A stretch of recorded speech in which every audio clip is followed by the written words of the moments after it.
Good evening. Good evening to Good you. evening. So this is the Wednesday, July 12th, 2023 meeting of the Bond Measure Oversight Committee for Peralta Community College District. And I will ask that roll call happens now. We need in-person attendees of the Committee of the Whole of 6 in order to convene and do business by 8449, which we are going to discuss later this evening.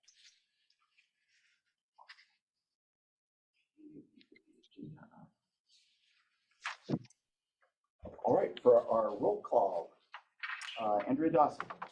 Here. Jeff Canberra. Here. Yusef Herbert. I'm not seeing him logged in. Marcus Crawley. Here. Benjamin Scott. Present. Jill Broadhurst. Here.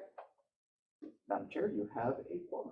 I have a quorum there, 5 members attending, 1 remotely, and 4 of us in person. Thank you. So the next action item is to approve the meeting agenda as it's presented. Do I have any requests for additions or changes to the order of the meeting? From me. Hearing none, I will ask that we vote that it's approved as, Approved by acclamation. yes. And we all just say aye. Aye. Okay, thank you. So next item is item 3, approve the minutes from the March 8th, 2023 meeting. It was a while back since I read them, but I don't think I caught anything, so I would make a motion to approve those minutes. I would second it. Okay. So it's been moved by Jeff Canberra, seconded by Andrea Dawson. All those, let's see, I guess we can do a roll call. Marcus Crawley, Yes, I approve. Jill Broadhurst, So question, it's before I was here, so are we voting on that, or does it matter? I would recommend an abstention. Okay, abstain then. Jeff Canberra, Approved, yes. Andrea Dawson, Yes. Benjamin Scott. Aye. Motion for minutes are approved. Okay, thank you. Okay, the next item is public comment on non-agenda items. Can the people Can I on go- video hear Andrea? Okay. Yes. Actually, you know, I want to go back for a minute anyway before we go on to the next item of public comment on non-agenda items.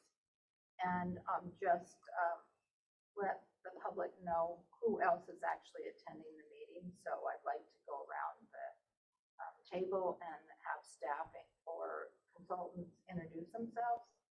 So I'll start with you, Etheria. Great, thank you. Good afternoon. Thank you, everyone, for making it to the meeting and having the meeting. So it's been a while since we all got together, and it's important that we try to be consistent and get these meetings going. My name is Etheria Smith, and I'm the Interim Vice Chancellor of General Services. Okay. So, I'm Mark Johnson.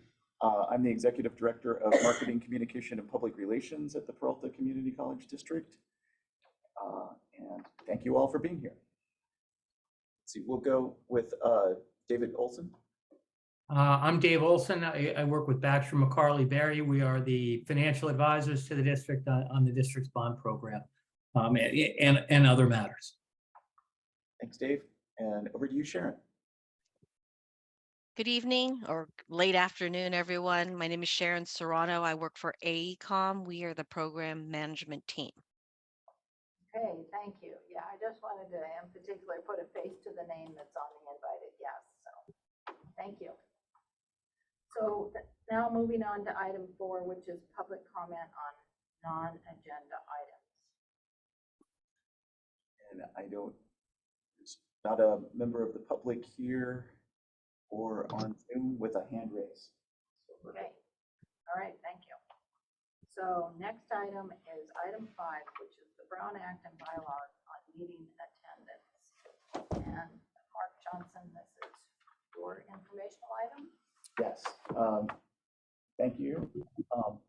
So for the last several years, this committee has been meeting remotely. And that's because we were in a state of emergency to prevent the spread of COVID-19. And fortunately, the pandemic has shifted from pandemic status, and Governor Newsom and President Biden have removed the states of emergencies around COVID, which means that this committee is once again, well, it's subject to a more strict standard of the Brown Act, which requires that the members of the committee, or that the meetings take place in person, and that the committee members attend the meetings in person with some exception. And their members are allowed to participate remotely should circumstances mean they're not able to physically attend in person. If that happens, then according to the Brown Act, the remote attending committee member needs to provide the actual location that they'll be at, not just a general address like a city or a state, but an actual address. Some examples from Peralta trustees, when they've been on a pre-scheduled vacation and have missed a meeting, they give the hotel address that they're staying at. And the idea is that it's a public body holding a public. There are a lot of ingredients there, so you have more variety than if Dave, you were can you making mute? it at home. I can mute. Yes, sorry about that. Thanks. The idea is that this is a public forum, and if you're attending remotely and somebody wants to join you in attending while you're remote, they're supposed to be entitled to do that, which is why the address is supposed to be included. Like I said, so there is a provision to allow committee members to participate remotely. And the law also suggests that that is capped at 2 times per year for bodies that meet less 10 or fewer times a year. Is that correct? Yeah, I think that's what it's, yes, that's. So, so I think, my perspective, and I'm not a lawyer, but I think this is our first meeting of the new fiscal year, and I would propose to the committee that we start tracking this following this meeting in terms of attendance. So other questions or comments from anyone on the committee about this? It's AB 2449, if you would like to read it yourself, anyone on the committee.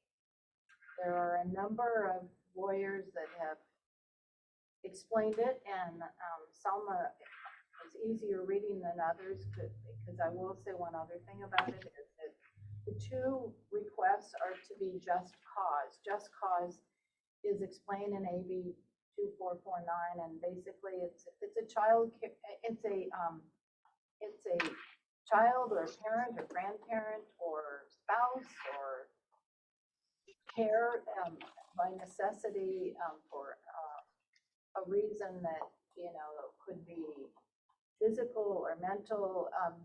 It's a pretty open parameter on that, and I don't think that it would be any subject to question if you decide to just ask for a just cause based on statute and left it at that, because they don't, and but that's my initial look at this, that you give, it's under one item, 1, 2, or 3. I think there's 3 items listed. I'd have to go back and read AB 2449 again. The one other thing is, if you are attending remotely, as I understand it, you have to have both audio and visual on during the meeting. And so in the future, I think that we're gonna ask, Mark Johnson to, ask, Peralta Legal Counsel, for clarification on that, but I think, after this evening, I think if that is a requirement of AB 2449, we're gonna have to, with all due respect, follow that. So, and a quorum, and the other thing is a quorum must attend in person. So a quorum of this committee right now is 4 of the 6 of us. If we had 7 members, it would still be 4. If we had 5 members, it would be 3. So, but it clearly says a quorum of the body must be present in person. So, any questions or comments on that from anyone? Jeff Canberra. Yeah, so 2 questions. One, if you're remote and you give the address and you happen to be doing it at home, does that mean the public then has the right to enter your house in order to participate in the meeting? In other words, because I'm in another location, it creates a public forum. And that's a question. I know you're not the lawyer, so you don't need to answer it. I'm going to punt that and follow up with legal counsel at Peralta to get that clarified. And then the second question is, given these reasons, the 3 reasons, are those public record?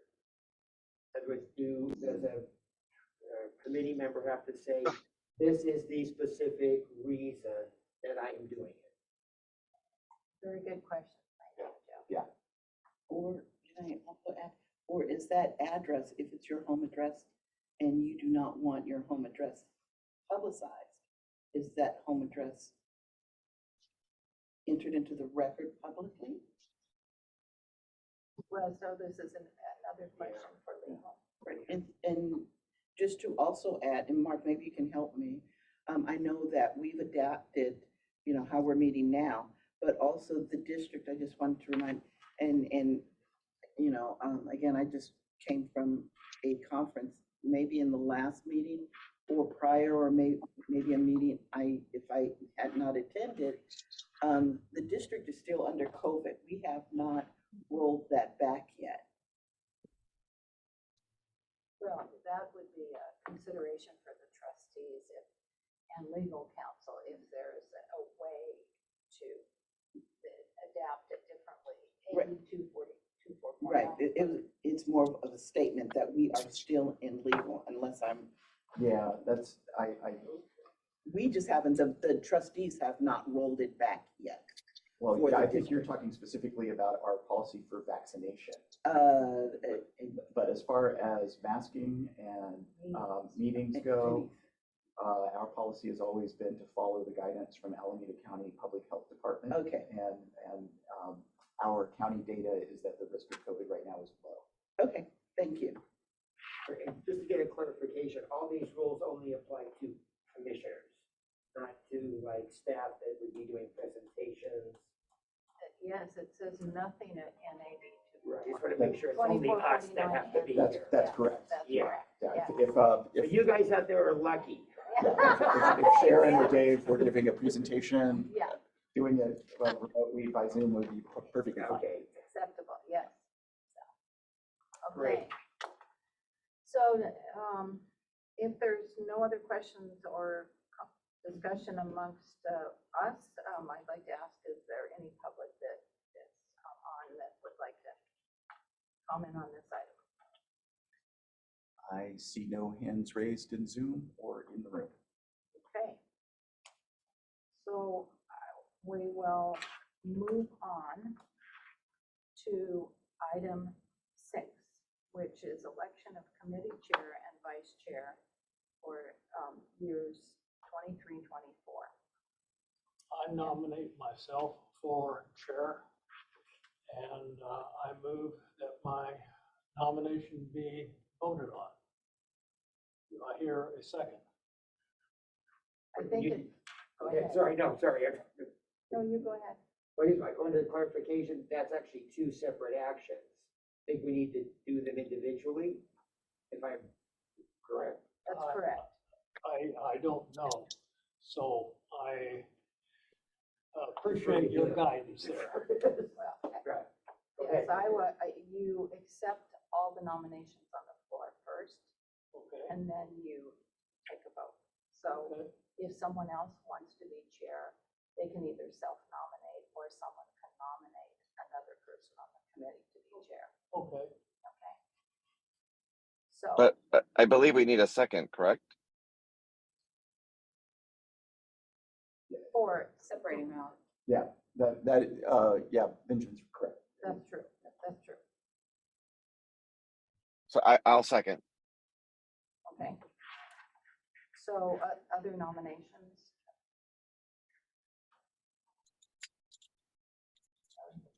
Just tuned in. Oh, great. We're gonna bring him up to speed. Yeah, so,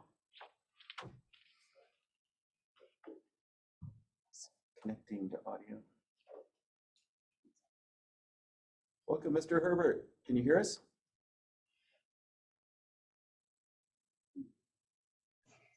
Good evening, everybody. how are you? I'm doing well, and yourself too? Good, thank you. So we're, the meeting's already started and we are on item 6, which is election of committee chair and vice chair. Oh, great. One thing that we went past that I think is very important is we had a discussion on the Brown Act and meeting attendance. And I won't go backwards and explain it to you, but I will say, if you could read AB 2449, it explains the regulation around remote attendance and in-person attendance as it relates to our committee and other Brown Act, other committees that are under Brown Act regulations. So we're going to get further interpretation of what that means at our next meeting. But I will say that I do know one thing, that you are supposed to post your location so others could attend from your location. So, and that is either posted, there's some, there needs to be some clarification whether it can be posted, it needs to be posted 72 hours in advance, or it can be posted at the beginning of the meeting, but it does need to be posted. So we're gonna get more clarification, okay? All right, thanks for letting me know that too. Yeah, you're welcome. So,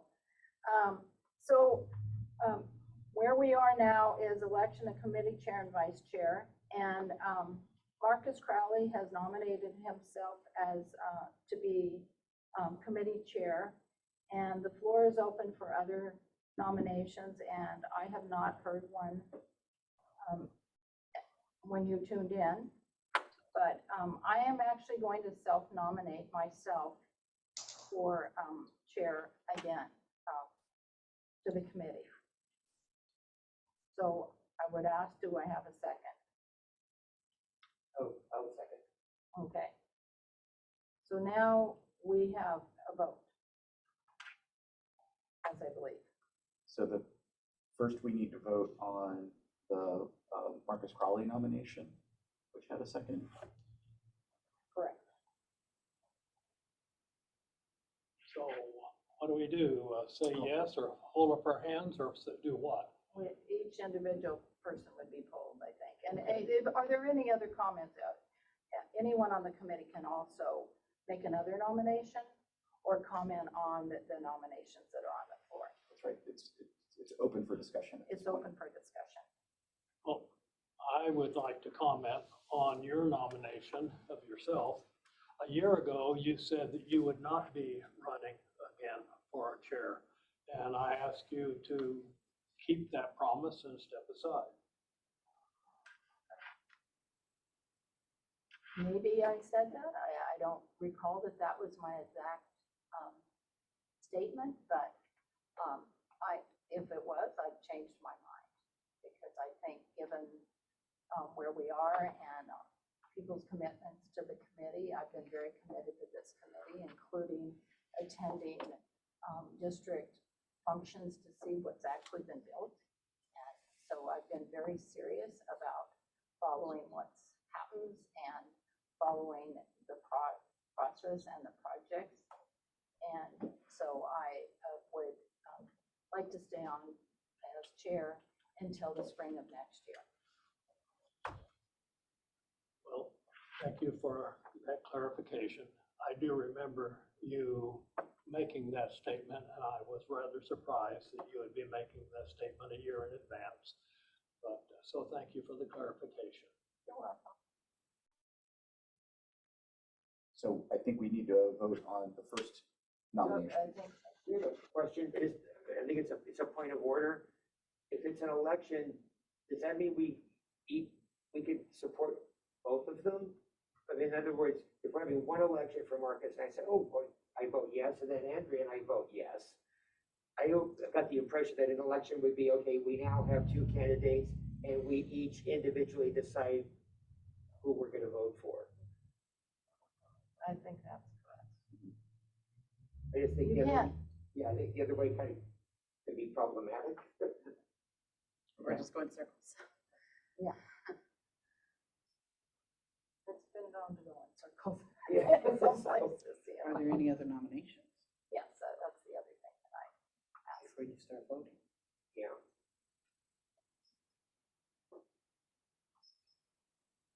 Okay, no other Hearing nominations? none?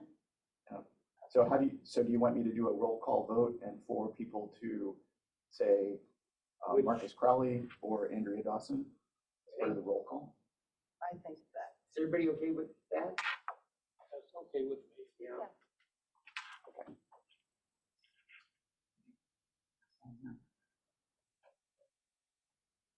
Okay. So roll call with Jill Broadhurst. Okay. I'll go with Marcus Crowley. And Benjamin Scott, Marcus Crawley, Jeff Canberra, Andrea Dawson. Andrea Dawson, Andrea Dawson, if you didn't hear.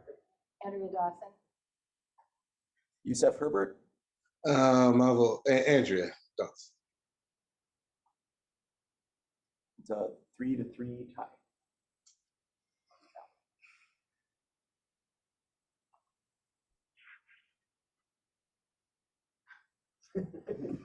The problem with 6 people. yes, that's the Obviously. problem with 6 people. Do the bylaws provide for co-chairs?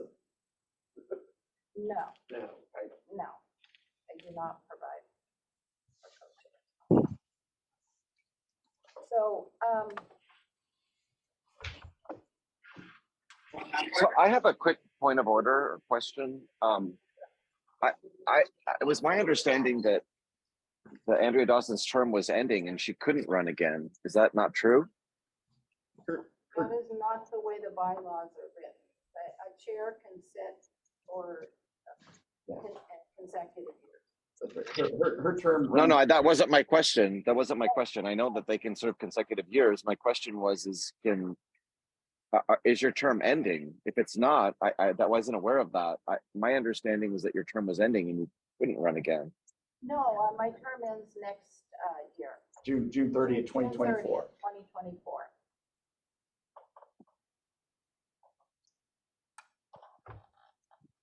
All right, I was, you know. Yeah, I don't understand what you're saying, yeah. Well, I've got one suggestion, and that is at our very first meeting, we did a routine of drawing straws or something like that, right? Yes. Names in a hat. So that would be an acceptable solution to this. Yes. That's also how our trustees decided the deadlock of who would be Area 2 trustee was. We put names in a hat and drew from the hat. Yeah, I make a suggestion before that. I think as a last resort, I guess that's what we need to do. I would like to hear from each candidate as to why they would like the position, and then we re-vote again. Okay?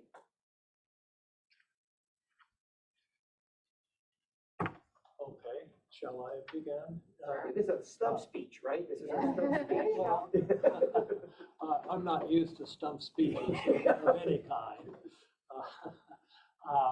I think it's healthy for a committee or any group to have a change of leadership now and then. And Andrea has certainly done a good job of being the chair for about 4 years now. So I think just for the health of a committee, it's good to change the chairmanship. And I don't see that we are in any kind of crisis such that it is imperative, like FDR in the middle of a war, you know, that we keep on with the same leadership. No, I think it's time to us change it. And I would like to have the experience. I think that I don't see that there's anything so technical that Mark can't coach me to get past a difficulty. And I worked very well with Mark in the past, so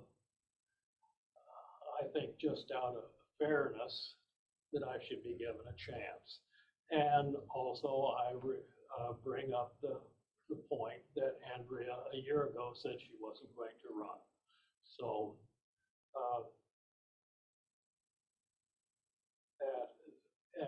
that is why I'd like to be given a chance, an opportunity to serve as chair.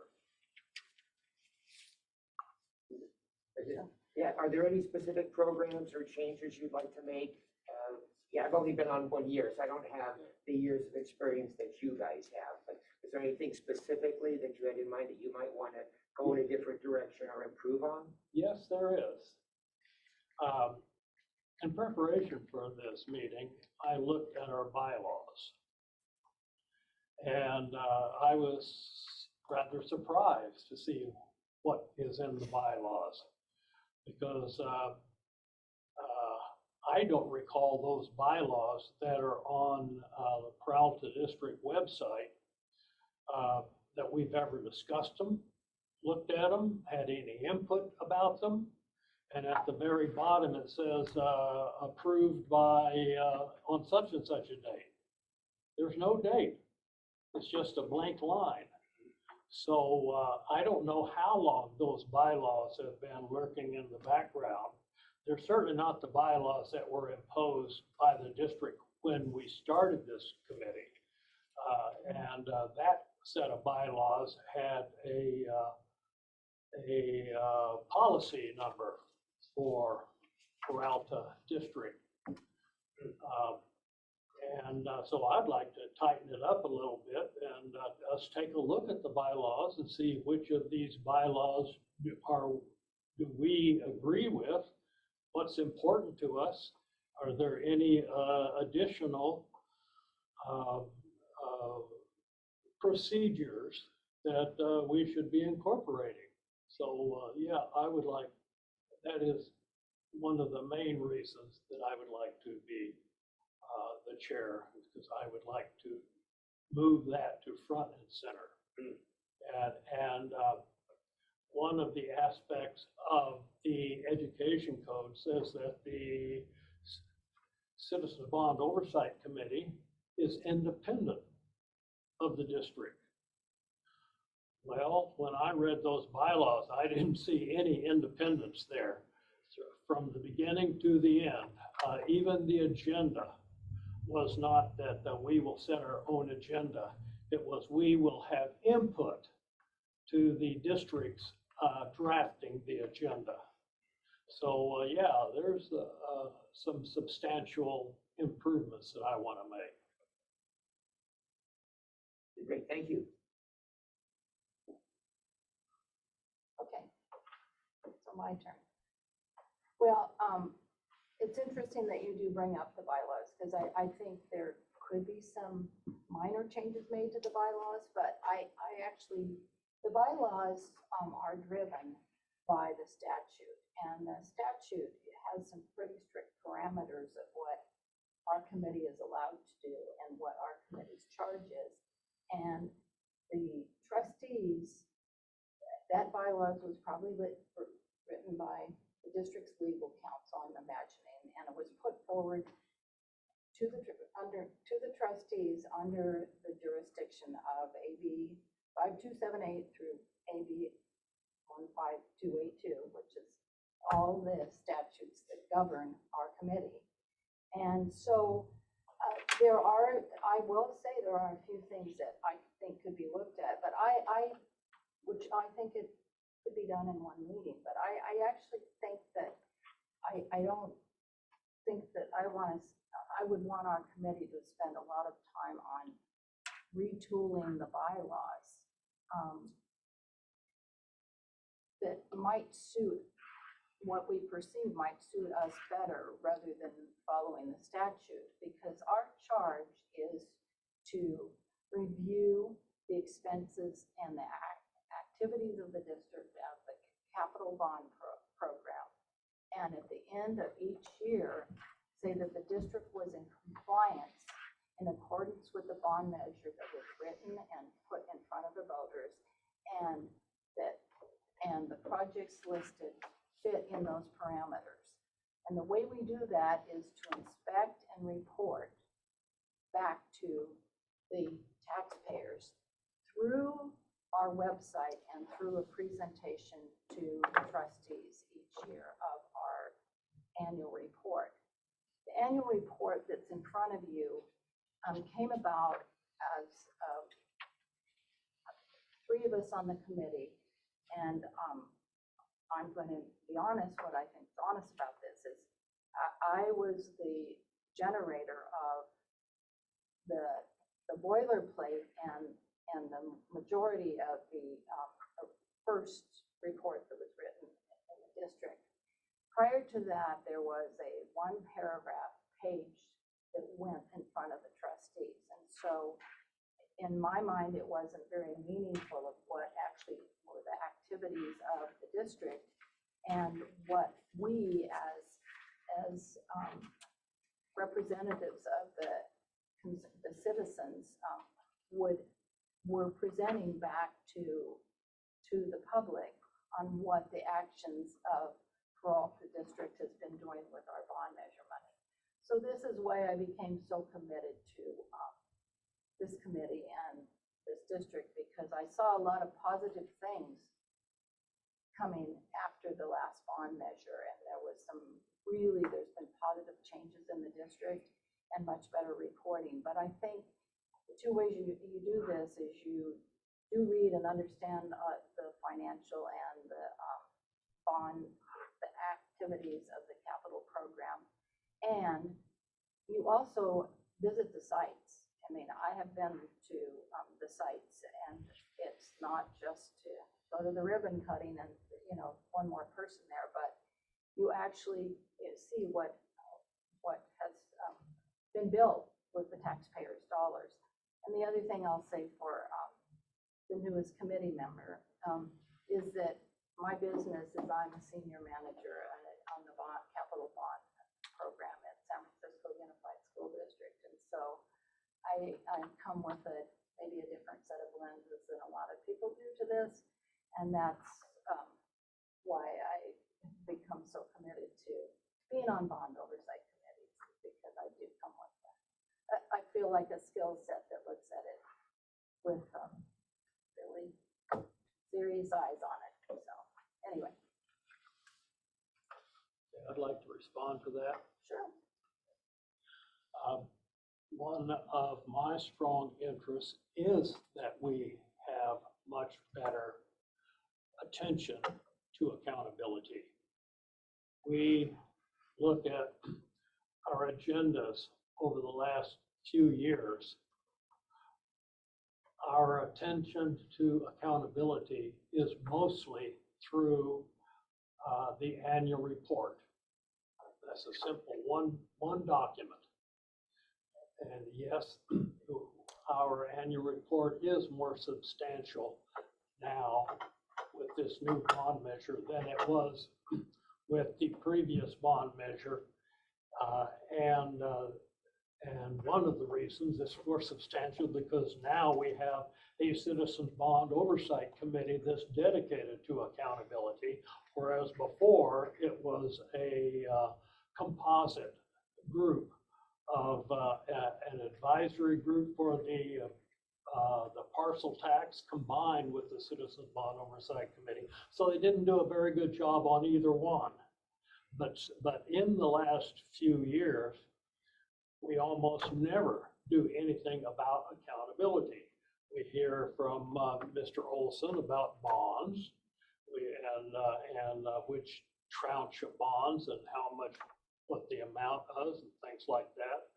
But I think that we need to start looking at accountability every meeting, not just once a year, from a view of the annual audit. And one of the things is that we could have a monthly update on the change orders.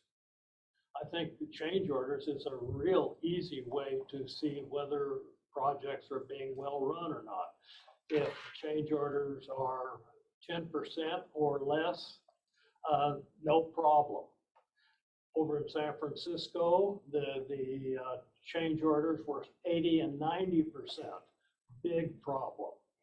Now, I have no qualms with AECOM and even the district. I think they're doing a good job. But that is just my unproven opinion. I want to start looking at it in detail so that we know that they're doing a good job and not just relying on an annual report and the annual audit. And quite frankly, the annual audit is not that substantial because it is simply a performance audit, a compliance audit, not an effectiveness audit. So in other words, if the contract, they look at all the expenditures and look at were they properly paid to contractors? And the answer is yes.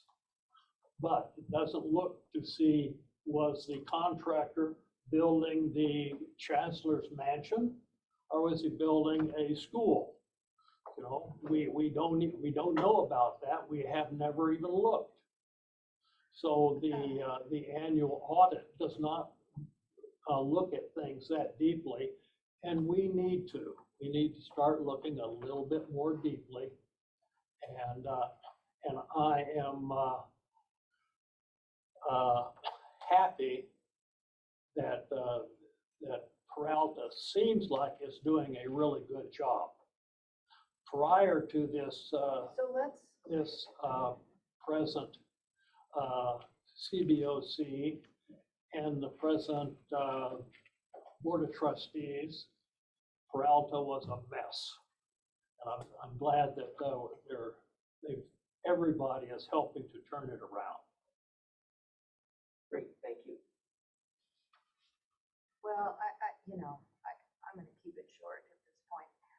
The audit is it's a financial and a performance audit. It's based on government regulation. The district follows that government regulation.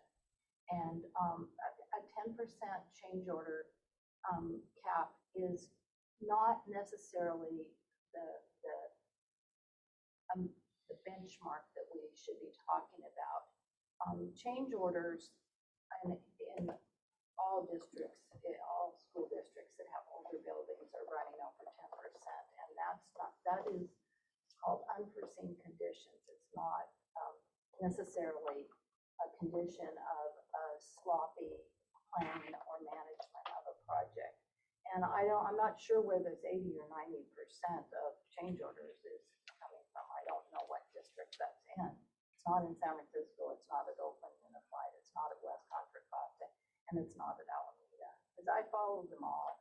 So I'm not really sure what you're talking about as far as financial performance audit, because they've gone through the proper process to get an auditor that is qualified and does do an audit that is required by the state.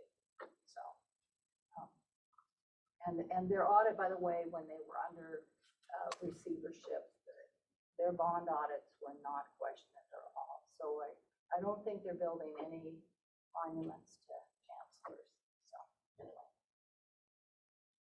So I'll leave it at that. Okay, well, I rest my case. Were there any, answering the same question, were there any programs or things that you would like to implement in the coming year?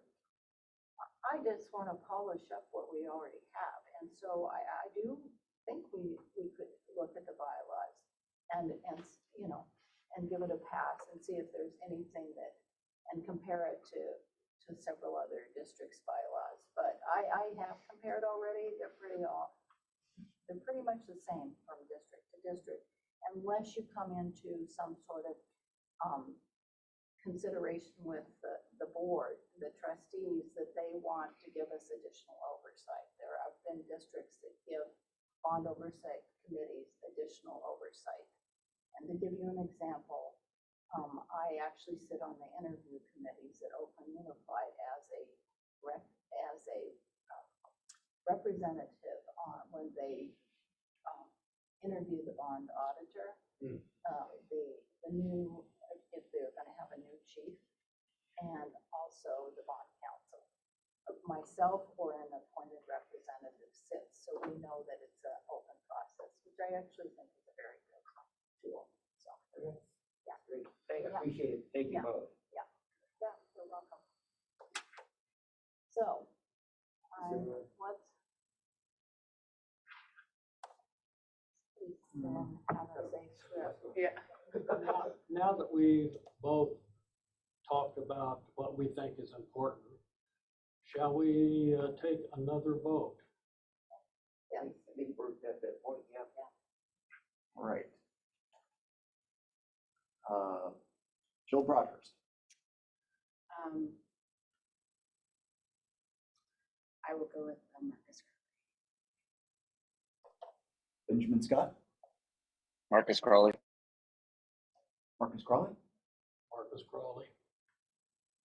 Youssef Herbert,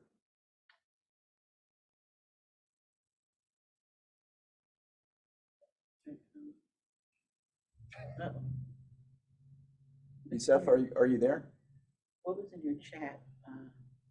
Sorry about that. I was wondering, you had mentioned earlier about it being since it's a tiebreaker vote, are we voting openly like this, or would it be a separate cast? Yes, it's an open vote. Public Okay. vote. Okay, I'll go ahead and vote for Marcus. Jeff Canberra? And I would stay with Andrea. And I'm voting for Andrea. Okay, so Marcus Crawley is elected 4-2. Okay. Congratulations. Yeah, Thank you. congratulations. So now it is nominations and election of vice chair. I nominate.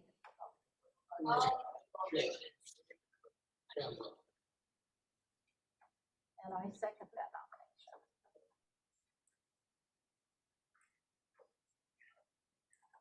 Are there any other nominations on the floor?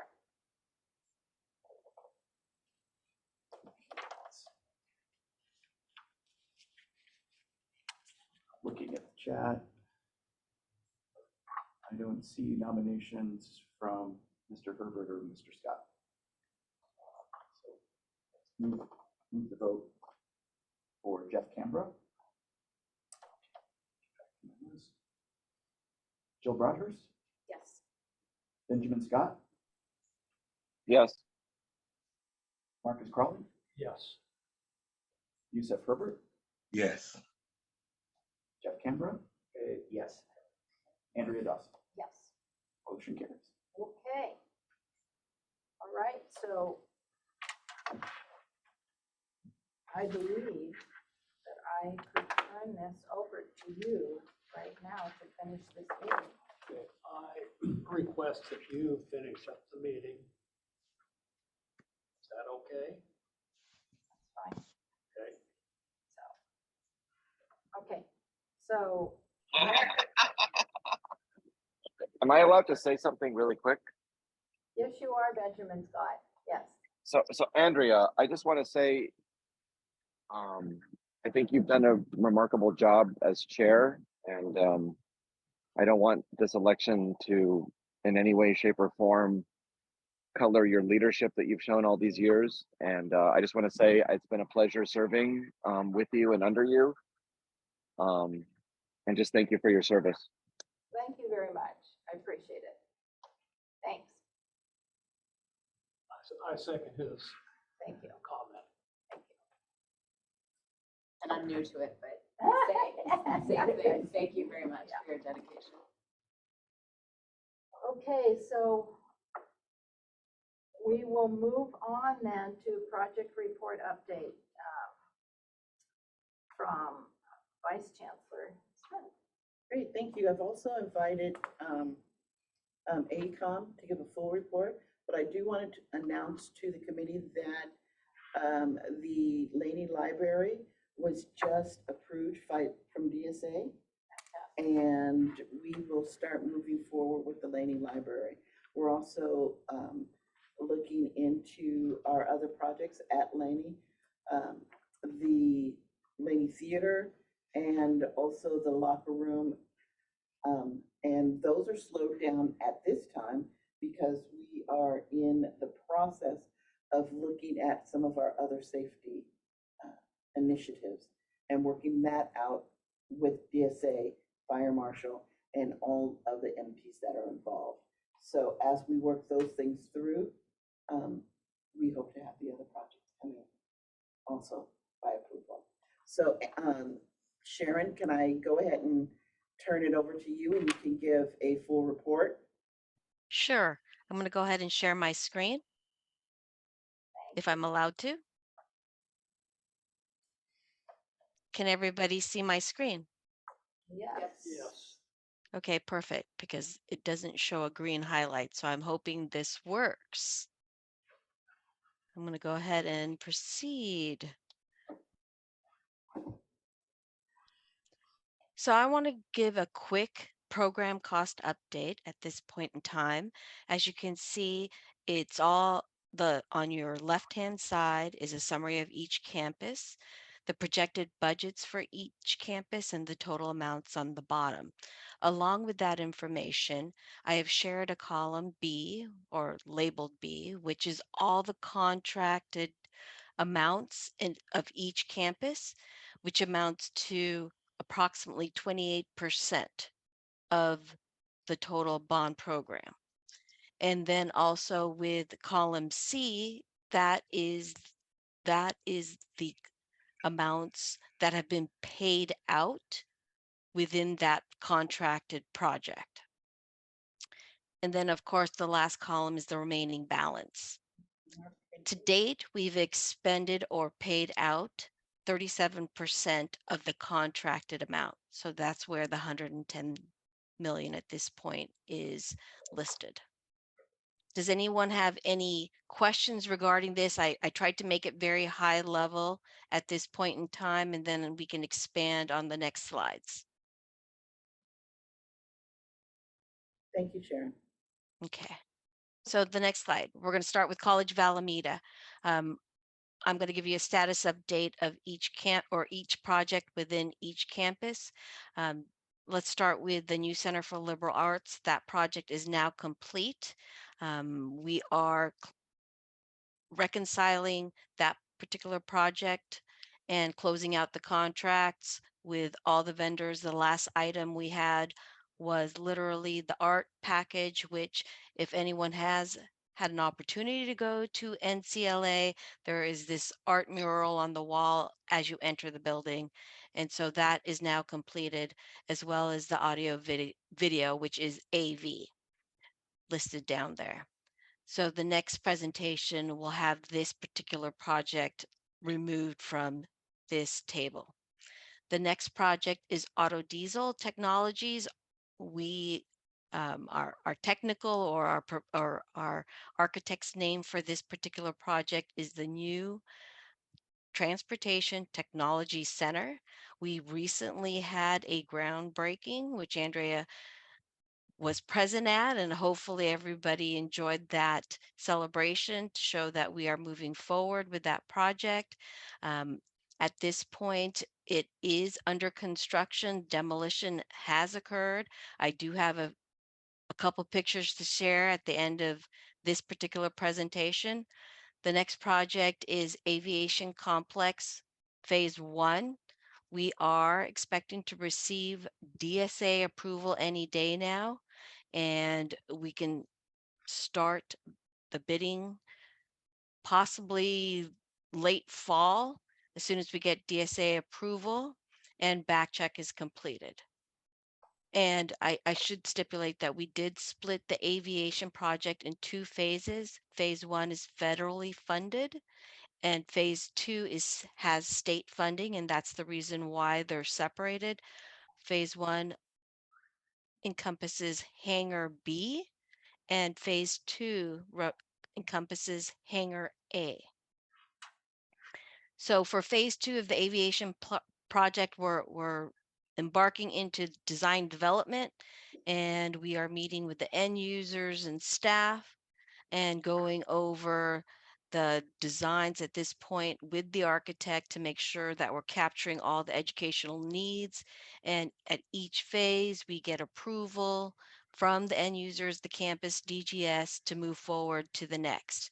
So from schematic to design development to construction documents, we get approval from all entities and all parties to make sure that we have buy-in and accountability.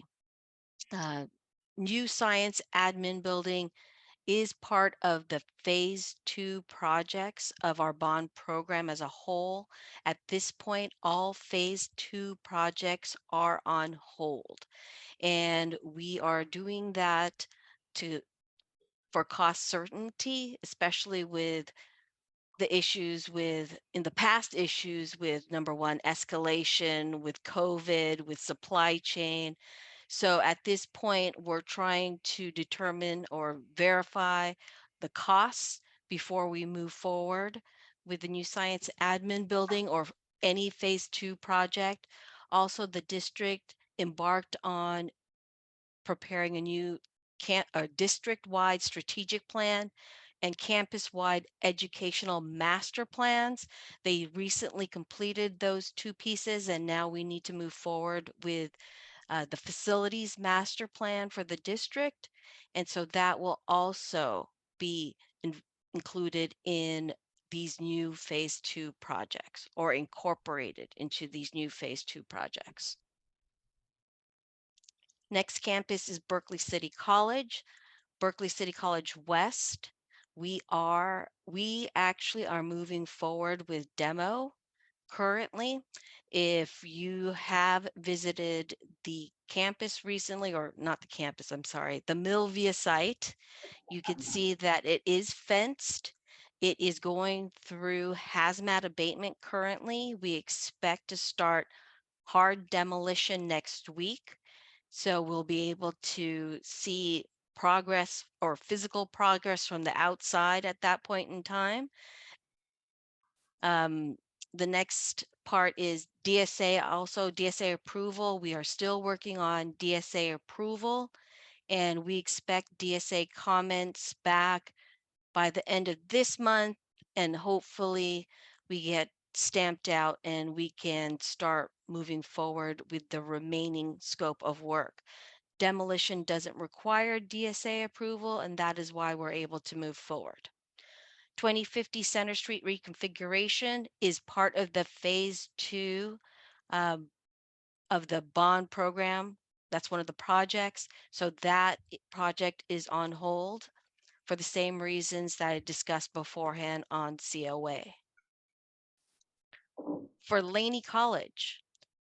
So Laney College locker room project currently is waiting for DSA approval. Just to reiterate what VC Smith had mentioned was we need to get approval for the fire alarm system before DSA approves the Laney locker room project. It has been reviewed. The only remaining item is that project needs to be stamped by DSA to move forward. And as soon as that occurs, we go back to the state finance department so they can approve the drawings and we can go out to bid the work. Next item is Central Plant Cooling Tower. Central Plant Cooling Tower was divided into two projects, Part 1 and Part 2. Part 1 deals with literally the central plant facility itself, and we are moving forward with that project. It's under construction. The Part 2 has to deal with the cooling towers, which we have not been able to move forward with because of a structural element. It has everything to do with the foundation of the building. DSA requires extensive foundational design. And so that is the reason why we divided the project into two, so we can get the central utility plant up and running and give the campus heat as well as AC while we're trying to determine the issues with the cooling tower structure. And that basically is an enclosure for the cooling towers that we're discussing about structural components.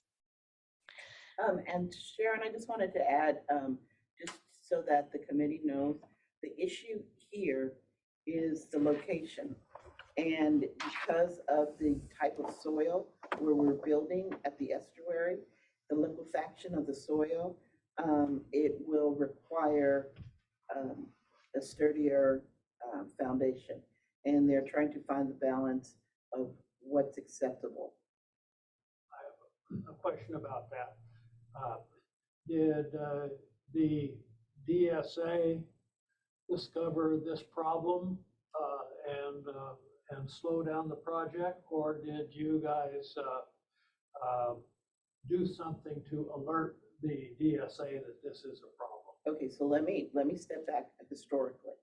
We built the Laney Art Center project, and it was probably one of the first, not more modern, but more recently built projects. When we went to build the Art Center, although there was a California geotechnical report, the liquefaction still in the location of that building was so high that when they drove the piles, it went straight down into the mud. So they had to redesign that again.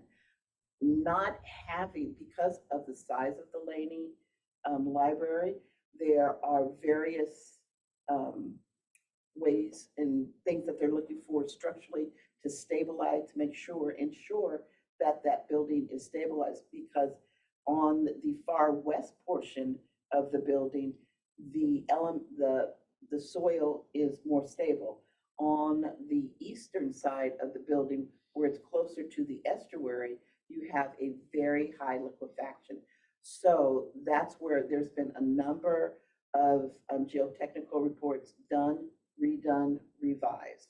And that's what DSA has been requiring us to do before they approved the building. So did you knew about all this before you submitted documents to DSA, or did it come up simultaneously? No, we knew before, but until the building is designed, the weight of the building, what it actually is, they can't really tell you what the foundation is going to be until the building is designed.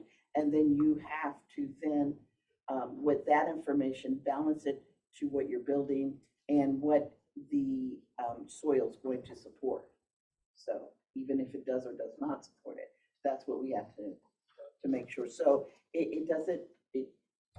all those things are all questions. It's a checklist that you have to go through. Whether you knew or not, you still have to go through the checklist and answer the questions of constructability. So no two buildings will be the same. Can I say one other thing about that? Sure. So different structural engineers see it differently. And so, and the liquefaction. So the structural engineer of record on that project is going to design a building based on what the CGS has report has come back, and some initial borings that they're going to do on all the liquefaction and the whole site. And then they're gonna, rather than wait forever, they're gonna continue to design it and to a place where they feel comfortable and submit it to the state. Because DSA has oftentimes a different, even more stringent view of it. But it's not a perfect science, is what I'm saying. So it's, even though you try and cover the unforeseens, it's like, you could be designing at nauseum and think you have the perfect package to turn into DSA. And I guarantee you, you're still gonna get 100 pages of comments. I So, guarantee you. Andrea, thank you for that. That's the answer I was looking for. So I understand now. So the DSA goes along on a parallel track. It's not, you submit documents after everything else is done. So Right. I understand. Well, it's some of both. I mean, you Yeah. have done your due diligence, Yes. but you still have to negotiate with DSA. Okay. I understand. Yeah. No reason to take up any more time about this unless somebody else has a question. Thank you. I'm gonna proceed. So the next project is the Learning and Resource Center, what we call the LRC. We just received DSA approval, as VC Smith had mentioned. Now we are going to the state to get their approval because the LRC is a state-funded project. So after we receive that state approval, we will move forward and bid this project out. Since this is a state-funded project, it is a design, bid, build, delivery method project. The next project is the Laney Theater modernization. This project also has been DSA reviewed, and we are moving forward with approval as soon as the Laney campus fire alarms replacement project has been approved. The last project is the STEM building. It is currently part of the phase 2 projects for the entire bond program, and it is on hold. Now we are at Merritt. For the Child Development Center, it is under construction as we speak. And I will be sharing some pictures of that project, as well as the horticultural building. That project is also under construction as we speak. And then the last one is the Science Allied Health Building. It's a TI build out. It's part of the Barbara Lee building, and it is currently underneath design development. We are working with the end users right now through the summer break, and hopefully we can move forward with the design and move into construction documents as soon as the design development has been approved by all parties. So the last time we talked or we discussed this, I believe it was Andrea that actually brought up the topic of escalation. So I did want to cover that during our presentation today. The sources of the indices, market indices, are either Engineering News Record. The Cummings Group is another familiar group that does several estimates for our Bay Area. And then of course, RS Means. In regards to DGS, or the State Department of General Services, and AECOM, we use ENR. And for the bond program, what we looked at when we put the budgets together, we used a 5% escalation, which is built into the project cost year after year to midpoint of construction. And what we were projecting throughout 2021, 2022, and 2023, there were different escalation factors. You could see it's 2 to 10%, 15 to 20, 6 to 8, but these were not built into the bond program project budgets. These were based off of the ENR. And ENR, if you go month to month, they they change drastically.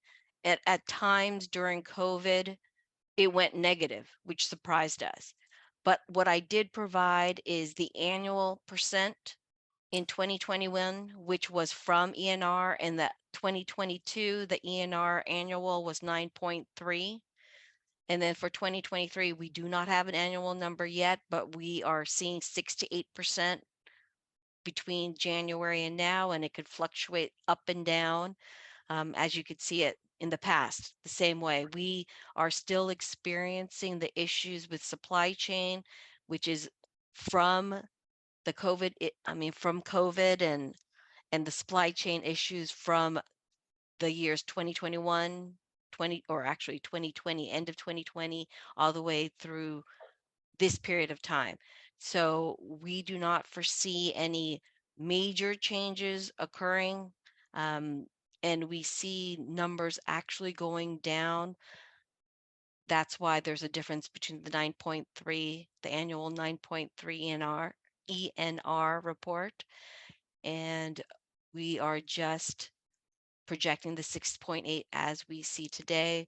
But as I said before, when you're looking at the annual at the end of 2023, it can fluctuate from 0 all the way up to 8%, and we'll not see that until the end of the year. And this doesn't affect the other item we need to focus on is the supply chain, because we don't know how much longer the supply chain issue is going to remain. We are hoping that maybe there will be a turnaround at the end of the year. Now, the last slide I have is pictures of our projects. On your left-hand side, you see the College of Alameda. It's our new Transportation Technology Center, NTTC. We also refer it to as the Auto Diesel Project. Right now, you see the demo complete, and you have the flat, basically foundational piece. You see our piece of equipment that is driving piles down into the ground. Very similar to Laney, where the soil composition is very difficult to deal with. We have piles that go down from 30 to 60 feet deep at College of Alameda. And there's the picture, and we are going to move forward with that. I believe they've already started, and they've tested one pile. The next, on the right-hand side, you have Merritt College Child Development Center. As you can see, we have structure. Yes, we're moving along with that project. A building is being erected. People can see that. And then, of course, Merritt College's Horticultural Center. You can see that the foundations are being set. They're digging out for footings currently right now. And we are just moving forward with that piece. As soon as we are ready with the foundations, they will pour, and the footings, they will start pouring, and then hopefully start building a few structures as well. So we could see something vertical, not only horizontal. Sharon, can I interrupt? Yes, sure. While you're mentioning Merritt College Horticultural Center, we've just got confirmed from the chancellor that we'll do groundbreaking on Wednesday, September 6th. Oh, So wonderful. save the date. Wow. That'll happen late morning on the Wednesday right after Labor Day. So come party with us at the Merritt Horticultural Center. Perfect. And we will have something to show versus just a foundation in dirt. Okay. Any questions?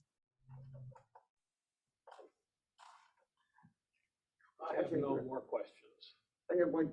Sharon, one of the projects you talked about, I think at Laney, was a state-funded one, so we actually don't have any jurisdiction, right? That's just for informational purposes? Well, several of our projects are state funded. But Sharon, And I'm sorry, are they 100% state funded or is match money? No, it's bad. it's match money. We still have Okay. jurisdiction. So we have jurisdiction. Yes, All right. yes. So we have the combination of funding sources for this bond program is state funding, local Measure G funding with a combination of a little of Measure A, remaining of Measure A, and federal funding. Got it. Okay, thank you. Okay. I have a question. Yes. Are there any bond funds being spent on anything other than what you've described today? There are infrastructure projects, small infrastructure projects, which I will give you an example of. There are some roofing repair projects because they're not major capital projects. They're not listed in here. There are a few projects where there were potholes around the perimeter of the campus that we repaired, some HVAC units that needed to be replaced. So those minor projects are not listed in my presentation because there are several of them. So a suggestion is that the next meeting, maybe we have a different kind of presentation and you wouldn't have to go in this great a detail, but basically, I know you have a report that shows all the projects and where Yes. they are and the milestone and what's been spent to date. Maybe if we could have that, even if it's 20 pages long, people would get a sense of really like the program management of all the dollars at any given time. So that's a suggestion for a next meeting. So, And I would Bill just, Broadhurst would like to, yeah, thanks. I would just add too, being a newbie, just to Marcus's question about the breakdown of funds. I don't know if that changes or fluctuates per project, or if it's always the same percentage, you know, as an aggregate, but it would be helpful as you line item these to say like what the breakdown is, you know, just for my knowledge, like I'd want to know. And I don't know if that's too like minutia, but to say, okay, this is from this project, we're pulling, you know, 35% federal, 15% G, and this much state fund. Okay. That would just be helpful. so, Well, yeah. once the project is approved by the state, it shows the breakdown of how much is required for the local to meet local participation versus state participation. So those are hard numbers. And anything above and beyond those numbers, the local has to pay for that. And should it come under the budget, where does that? Then the state- That probably never happened. I was like, no. You running the project. Yeah. All right, cost cut. Yeah. Okay. We want to use all the money that the state gives us, period. Yeah, so they apply, it's not a pool of money, just to explain it to folks here that may not know. It's based on each project, and some projects aren't even eligible for state funding. It's based on the age of the building, how much work you're gonna do, what kind of work you're gonna do. There's different state pots of money, but basically it's match money for modernization of facilities, so.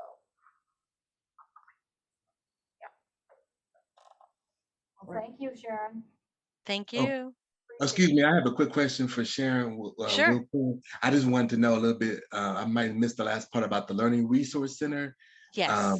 Yes, where is that located at again? And just get a better understanding of where it is in the pipeline. Will it be up for funding, and will there be availability to bid on that as well too? That project. Okay, so you might have to repeat some of your Understood. questions, but I'm Okay. going to start with a few of them. So the Okay. location of the LRC building, if you know the campus well, I think the best way I could describe it is where the old Eagle Village was located. It's approximately in that space, right off of 7th, 8th Street. Okay. Oh, Laney. Okay, got it. Yes, Yeah. Laney. I'm sorry, Laney. That's fine. Okay. All right, so that's one. Number two is, I believe you're asking whether or not it is going out to bid after the State Department of Finance basically approves this project, because that's how and who, or the chancellor, state chancellor's office, right? They review it, they approve it, and they give us money. That's how they release money. Okay. And then And they allow us to bid the project. We can't bid the project until they give us approval, or gives the camp or the district approval. right. And where are we at in that timeline? Is that, do you have maybe a projected date when they'll be able to slate the funding, or is that still in the process right now too? So we just received DSA approval maybe a week or two ago. And I'll be honest with the group, is for the past projects, CDC, Hort, Auto Diesel, all of them have state funding associated with those projects, the 50% match. The state took 5 to 6 months to give us approval.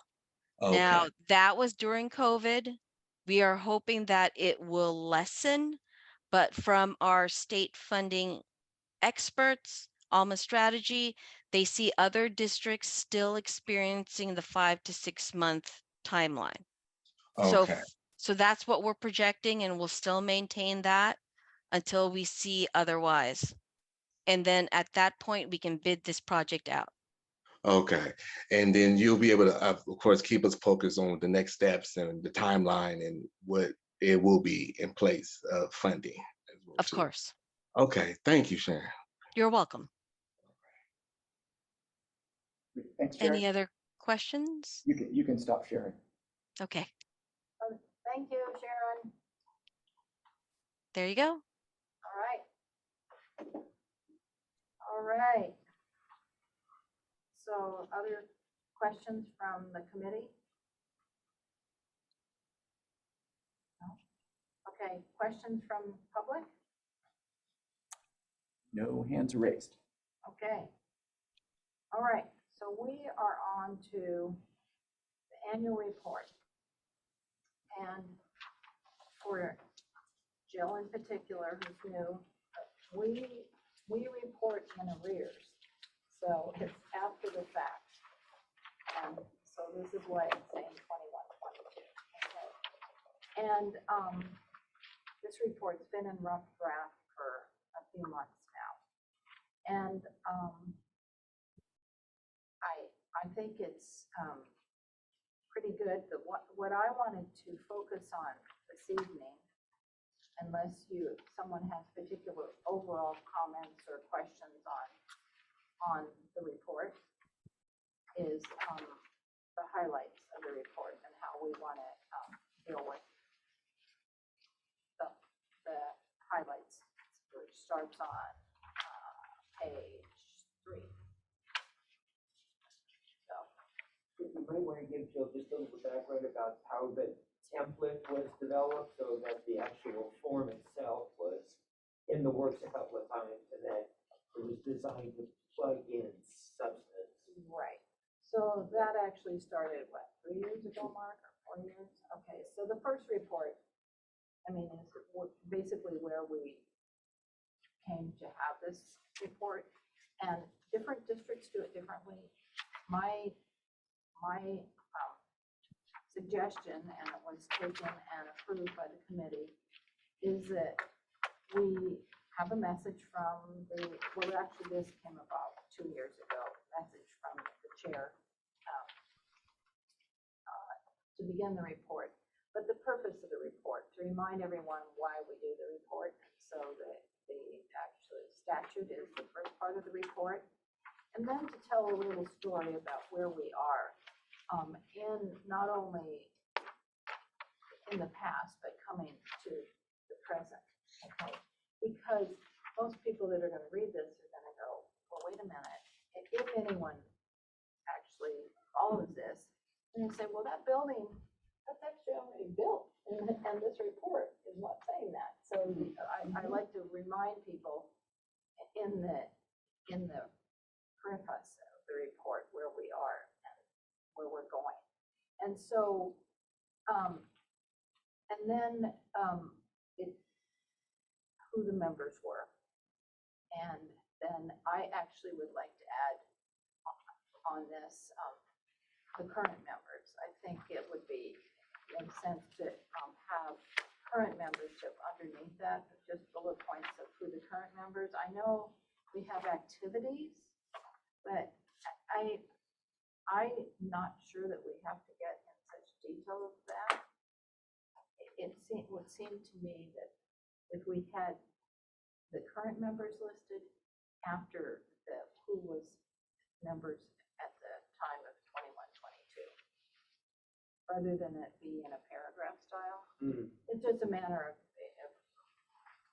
basically an opinion, you know. So just repeating the BMOC membership And just say current, and saying, and current members yeah, as of. right. Yeah, because, yeah, I think it might read a little better because, you know, Stacy's name, Thompson, is up here on the membership, but then it says she stepped down, which is right, but rather than say who's come on and who's gone off, just list who the current members are. So that's a suggestion, and if no one has an objection, I'd like to change it to that. Sure. Okay.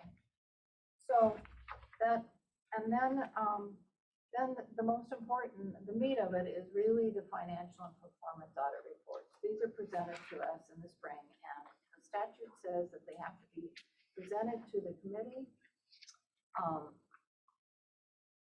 distributed on or before March 31st of each year, and they're distributed to us at the same time that they are distributed to the district. So this is the independence piece of that, and that was a change in statute, I don't know, 8 years ago. It didn't used to be like that. The district used to distribute them to committees. Now it says you clearly, the auditor, they distribute at the same time. And then they're presented at, the way it's worked out, they're presented at a meeting, at the next meeting to us. So. And, you know, there have been districts that will say that, in particular, one of our neighboring districts, that the report is not come on time, and people say, well, what can we do? Well, I'm not quite sure what to do. But, you know, there's not any reprimand in the statute, so it just states what they should be doing. So, so we need to find them in compliance or make a statement that we didn't find them in compliance or we had some question. And so that's the statement that's made here. And that is really this is what we are required to do, and once a year to the public and present it to the district on behalf of the public. And that's, so I'd like to go back to the highlights of the report that were provided by Sharon Serrano. And I had some thoughts on how we would change that. What I think would be meaningful if anyone is interested in reading this report, there's two ways it could be handled. We could link this to Build Peralta website, which is done by the district, which some would say that takes away our independence. Or we can take these highlights, and what I would suggest is we turn them into one line where the project was in 21-22. So in other words, capital project highlights from 21-22 include College of Alameda. So the first bullet point in the report, yeah. So the first bullet point, new Center for Liberal Arts Design Build, it would say something like, there was a visual grand opening of the substantially complete project in the fall, and it could give the exact date of 2022, okay? And then it could have one more bullet point that says, as of June 30th, 2023, you know, it's in operation and it's been, you know, they used it in the school year of something like Project that. synopsis, so. Yeah, one before and after, line yeah. before it, but what was actually in 21, 22, and then what is currently today. So the next, so then, it would be the same for the audio visual technology, and so it wouldn't have such detail. In other words, it would say that at the end of 21, 22, project bids were received and a notice to proceed with construction was given on X date. So that's it. And then where it is today, it's 50% built, they're out of the ground, one line. So where it is. So if somebody drove by, they'd see what it was really looking like as of June 30th. And if it's still in design, then it's gonna say it's still in design. So that this is what we would do, you and I guess, together, and Marcus, if you want to be involved in this, you know. No, I'd like to be, but I've been swamped with stuff lately, just barely achieving the deadlines that I need to. Okay, so I don't know what people's thoughts are on this, other committee members' thoughts?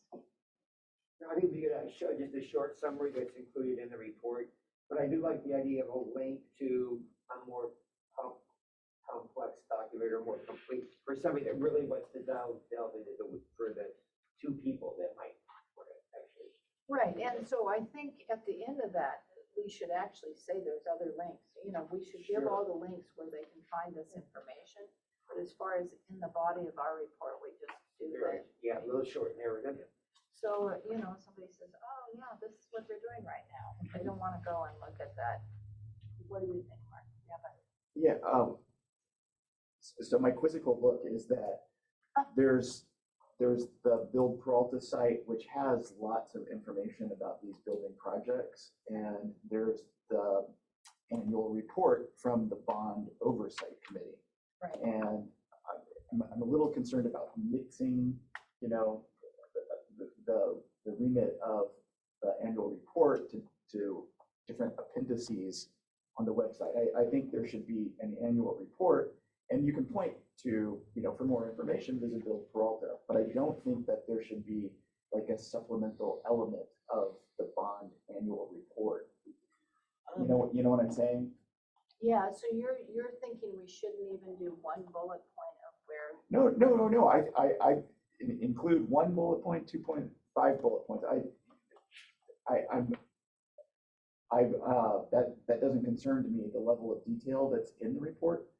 All I'm saying is that the report should be the report.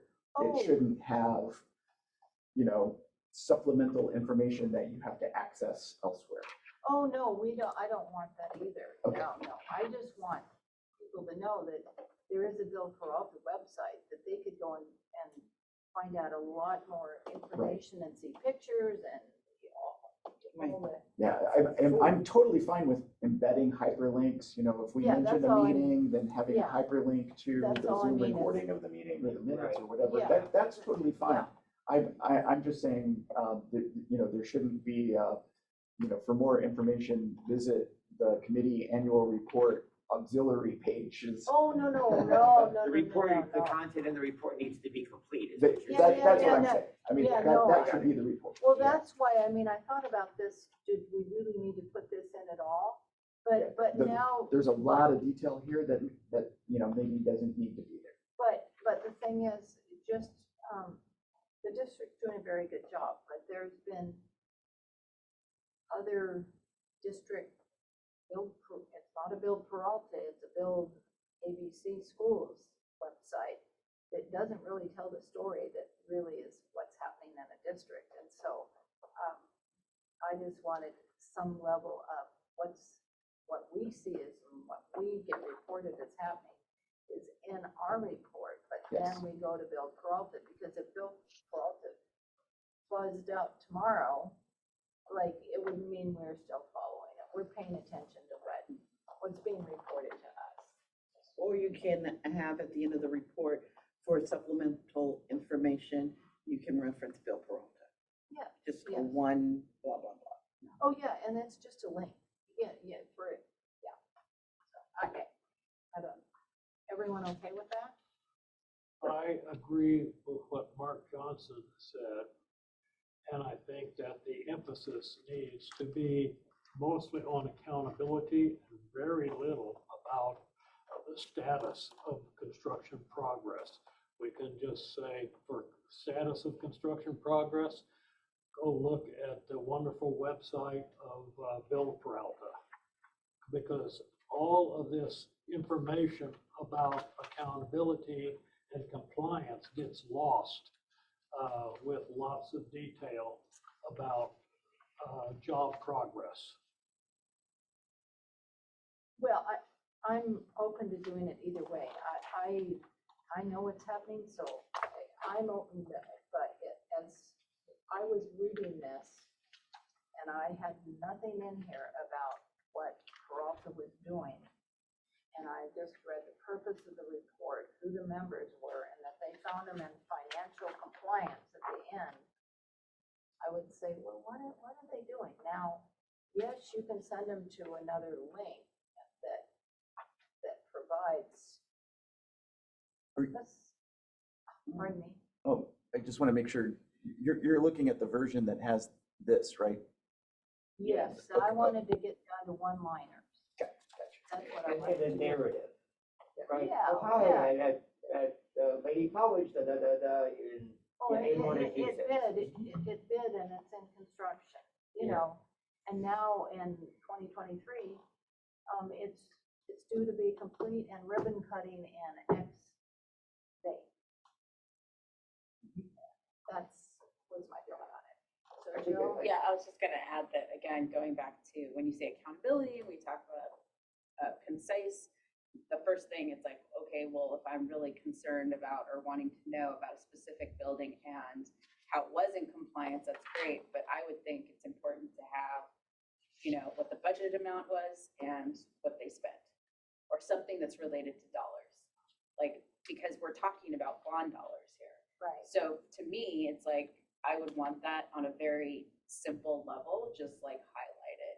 Now, maybe there's another document that exists. It probably does exist on a more, like, again, very finite level if you want to delve into it. But if this is what we're presenting to the community, I would almost think that they're saying, okay, you're not completing the entire report, because if this is about tax dollars and or bond dollars that we've given you, like, what have you spent? Like, how is this a quick drill down of how you spent that? So that's just my 2 cents. And again, I'm new, so I know that there could be redundancy, but I would just think that would be something I'm looking for. Well, that's it. I mean, it's a good point. You know, this is why we say a total of, you know, a few lines about what happened financially in this, but it is a good point.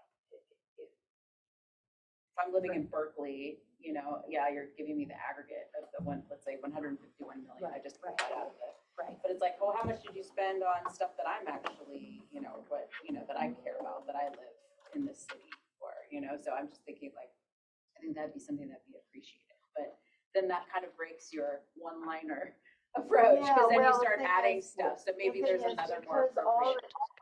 All the financials, you can go to Bill Peralta and you can get all the financials.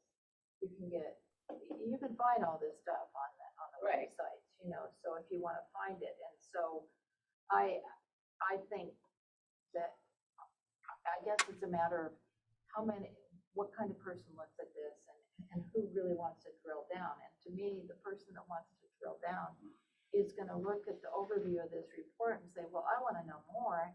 And so they're going to go to those links. But to me, that my neighbor doesn't really care if you spent 15 million or 50 million. They just want to know that that building's getting built out there. You know, they can't believe it's costing 50 million, but Yeah. it does, right? They thought it's, oh, really? Yeah. But I mean, I think it's kind of a subjective thing that, you know, we can do it how folks want. I mean, these are, you can find all sorts of different reports from Yeah. districts, yeah. So. I just think there's gonna be people that'll be like, how do you expect me to find this in a 340-page report? I don't know how long these reports are, but whatever. Right. It's like, just give it to me and be transparent, Right. you know, Well, and it so would that's why I'd be- rather just. So by campus and by, it would be hard to be accurate in a very short report because there's hard costs and there's soft costs. And so I feel like you would have to explain that, you Put a know, little asterisk and say, like, so you could put purely what it costs to build it, construction wise, or you could put all, the, actually the bottom line, right? Right. So, anyway. Sometimes table, like, you convey that information in a simple matter, the narrative, and then a very short visual table, and, hi, Berkeley City College, a lot. well, just like they had, like Sharon had shown us earlier, right? Something like that. A right? simple table would Yeah. take up a lot of space, and And maybe that's So- more appropriate versus your one, like you Yeah. keep your thing one-liner and then just have a table at the Well, end of it. I just can go with the table, myself, and get rid of the one-liners. Okay. So Sharon, you would have to help us with this, so what do you think? Sharon Serrano? Hi. Hi. Sorry about that. I should put myself off of mute would be helpful. So I could provide you the information you need. I could provide you a snippet of the table. I could provide you the table itself and its document. The brief description, Yeah, so, go ahead. yeah, go ahead. The one sentence description, I think it may be helpful for someone who doesn't understand the project as a whole. For status, and you can keep it as simple as design. You're in design, you're in construction. But if that is not going to provide any additional information or assistance to someone who doesn't understand construction, then the table will do, if you're only focusing on dollar amounts. So Mark has an idea. sure. Well, thanks, Sharon. So the remit of this committee is really comes down to a yes or no question, which is, did Peralta Community College District spend the bond money appropriately and consistent with the law, the measure that the public passed? So it's like a yes, no. And so this committee report could be one paragraph long. yes. Yes. And It used to be, right? That's right. Yeah. So did they spend according to the law? Yes, they did. Anything after that is extra. And so like Andrea was saying, I think the public would be interested in knowing a bit about what the committee did. So who are the members? How did meetings go? That's probably helpful to the community. When you start getting into the details of cost and spend and construction status, that's program management.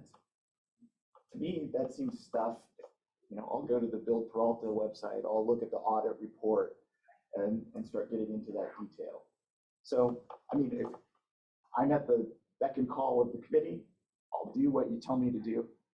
But that's, it really is simple. And then the committee needs to decide what else you want to embellish the yes or no answer with. right. Mark, And the reason- I agree with you 100%. And to the degree that we put status on the projects in here, it's obsolete 2 months later. That's right. Well, that does, it puts a burden on Sharon. This is a report for fiscal year 21-22. Exactly. What was the status as of the It's a end? snapshot in time. Yeah, it's a snapshot. And the reason that I have encouraged and other districts do more, a report more like this is because the yes or no that you answer and that you could do it in one paragraph is if the district really has misspent and nobody's paying attention, guess who they think wasn't paying attention?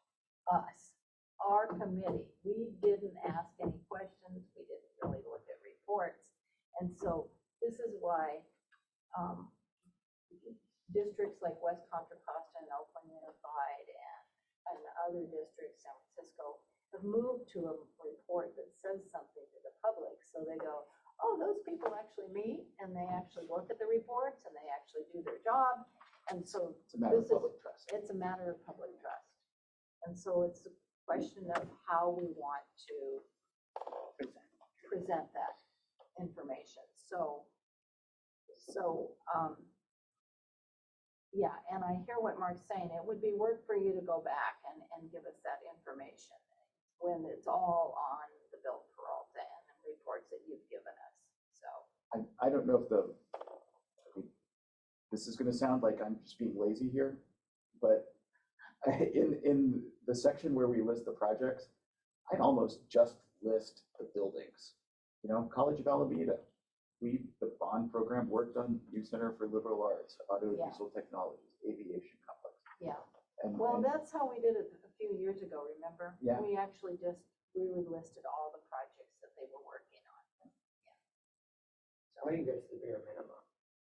Yeah. How much more, I think, obviously it'd be very dry if we just say yes, you know? Yeah, we can say, Yeah, other than, and then also, well, here's every detail like Sharon presents, so there's, yeah, I'd like to see somebody take a shot at it and come back to us with it. Okay, well, So I think to your point though, about being more transparent to the numbers, the version that we did 2 years ago had like a list of references at the end.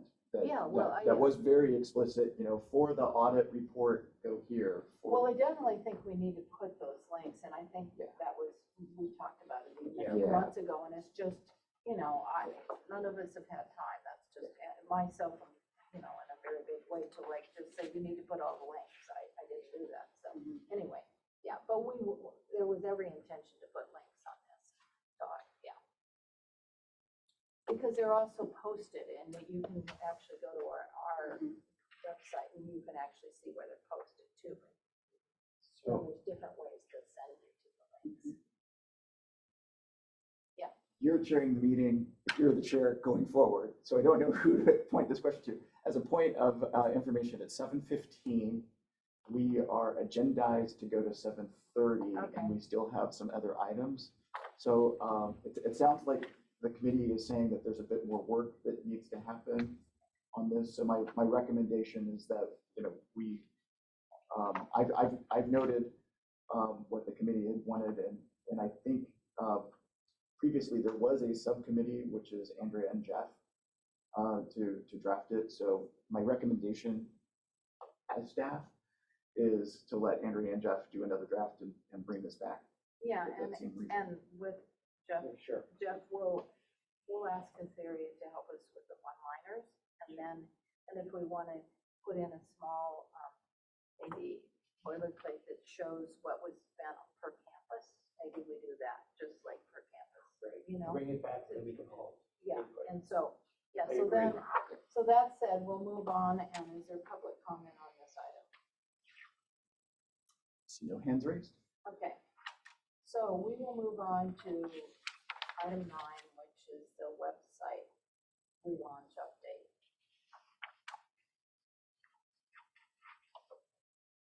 Do you want to go first, or do you want? You could post the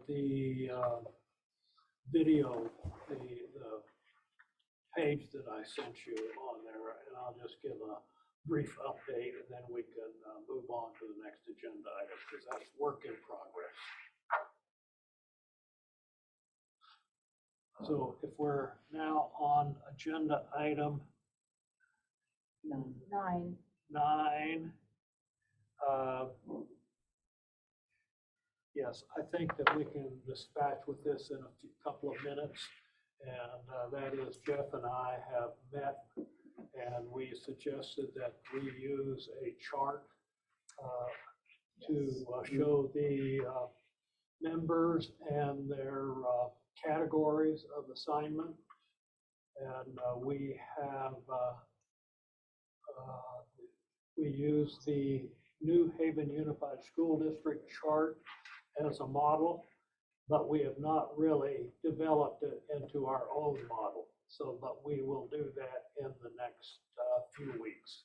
So we'll have a better report next month. I think maybe it's showing it to the committee as to form tonight Yes. and then Yeah. substance next So, month. so let's just see it, if you can present it, if it's not lost. Let's see, and where are you going to go from here?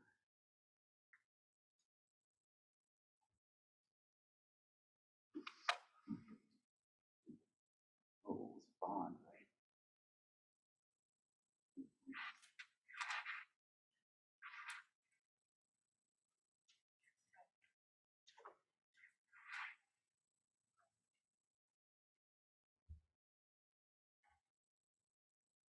There we go. There we go, yes. So this is a chart that New Haven Unified School District, CBOC uses. And I'm suggesting we have a few more categories, but basically it looks like this. And we would have that on our website so that people can see the status of the members. So what would the two more categories be? When the member was appointed, when their date of appointment started. So those are interesting. And this already shows that what term they are in. That shows that too, on that one. So those things are there already, so I was just asking, what else would you put in that then?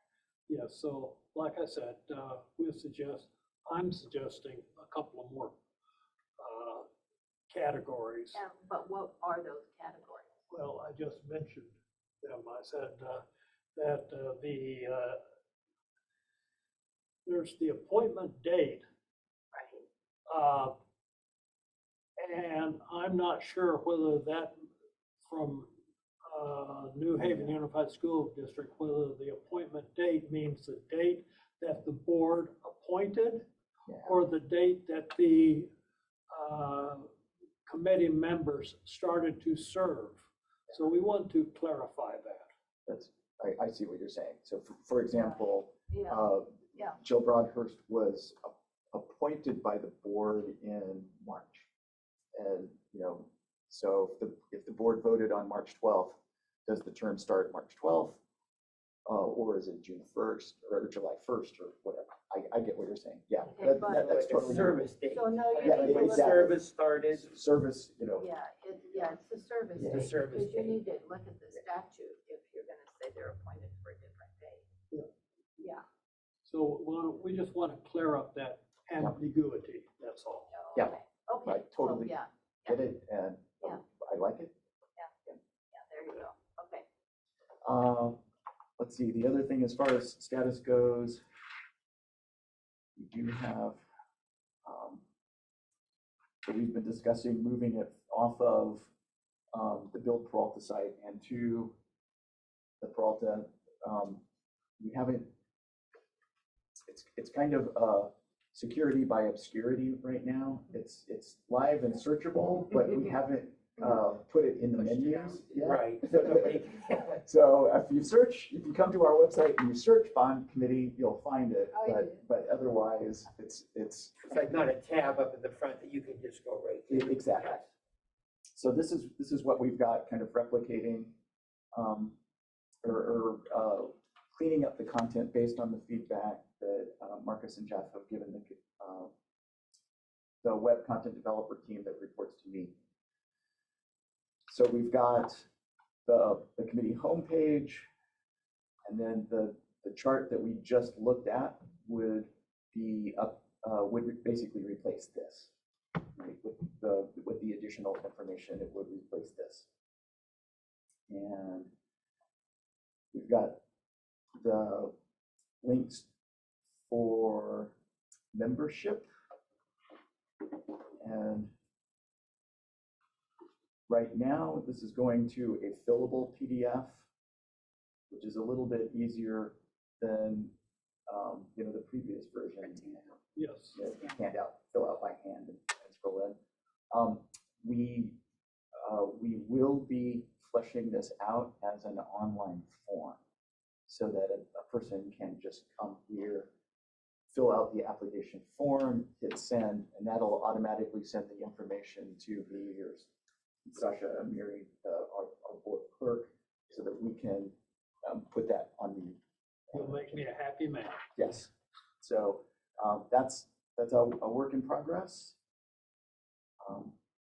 Yeah, and let's see, we've got agendas and minutes, and the team have gone through and have pulled the files from the old Peralta website and the Build Peralta website, so that we actually do have all of the historical documents are now loaded on the site. And that's my update.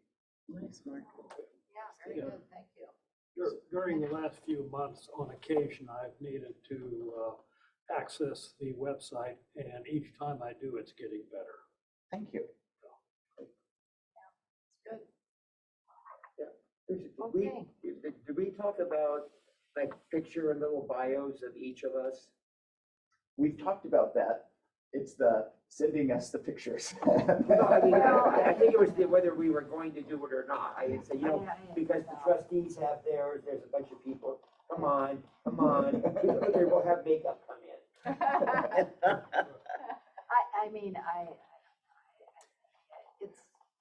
I will say we have a very talented photographer on the marketing staff. And if you would like to have a portrait taken, we'd be happy. Portrait optional. Yeah. But I think what our backgrounds are might be important. Like, who are these 5 yo-yos that are doing all of this? Yeah, I do think actually some statement of like, what you work, what you've done. Yeah. Yeah. So I think, but I don't think it has to be this full-on thing. It's like Your resume. your resume, it's like 30 words, New business. New business. 5 minutes, yes. New business. There's no public on the last comment, so thank you. I see there's no public. So we're on to item 10, which is new business. Any new business that for next month's meeting? We'll come back with a list of infrastructure projects that are bond related. Okay. One of the new business things that I'm curious about is that we have 2 bonds going. And so why hasn't the old one been exhausted? Why are we still talking about 2006 Measure A? It should have been, all those funds should have been spent years ago. Not necessarily so. I'm just saying that, in my opinion, it seems like that. And so I'd like an explanation on how and when a bond gets retired, so that we don't end up having numerous bonds. It'll be simpler. That's kind of what is the life cycle of a bond and a bond program. Yeah, I mean, It sounds like something up Dave Olson's alley. Yeah, and you sat here patiently for this whole meeting. Could have asked earlier. So I think different people, the answer is that different people do it in different ways. And that the kind of polar ends of the spectrum are to run something as a project finance, so that each bond measure and each bond issue is funding a particular project. I think at the other end of the spectrum, there are a lot of school districts and community college districts in California that always have an active bond program and are always investing in their facilities on kind of a consistent and ongoing basis. And that's how we're envisioning this program. And in those cases, we have a little bit of a project, project funding, or I'm sorry, program funding model where you just put more money in the pot when you need it to connect the next several years of expenditures. In those cases, you try to define in the authorizations and in the in the individual bond issues Dave, yes. so this is perfect new business for next meeting. Okay. And you'll go, well, I'm not the chair anymore. Oh, I'm happy to go into a little bit more detail here. The reason is that sometimes sometimes programs are funded where old bond issues stick with the specific projects, sometimes not, and we can talk about it more next time. Yeah. So, But I think next meeting, you Dave can should explain talk it about to that. everyone. Yeah, and so, because we've got a minute and a half, and so thank you so much, Dave, and thanks for listening to this meeting, and thank you, Sharon. Thank you. Everyone else, and so I think if we have new agenda items, we can send them to Marcus, and he can look at them and talk with staff and determine when they're going to go on the agenda, and given the time that we have at each meeting. So with that, I think we could say the meeting is adjourned. One second. Oh, Let's ensure that the next meeting is the second Wednesday of next month. Yes, that's a good point. Aren't we on vacay for August? That would be the 9th. no, That's the 9th, the second one. well, Yeah. no. So I think it's up to the committee. So what Vice Chancellor Smith is referring to is that our trustees are on a break in the month of August. I don't know if this, your schedule is your decision. I'd like to point out, we are an independent Citizens Bond Oversight Committee, and all the trustees can go on vacation, and we should still have our meeting. So it's on my calendar on August 9th. This room is reserved Okay, for Wednesday, August 9th. thank you. Can I get a clarification, because we talked about 10 meetings a year for a Yes, quorum we early did. on. So what would be the 2 meeting dates that we're not meeting? Just so I know. I would like to have that as an agenda item for next meeting. Okay. For discussion. Yeah, meeting schedule. Okay. So we want to move it over then. Very good. Well done. So will it So didn't cut us off. We're adjourned at 7:31. Thank you. Thank you, everyone. Thank All right, you. take care. Bye, everyone. Thanks to Thank you. everyone. Thank you. Yeah, bye-bye. Bye-bye.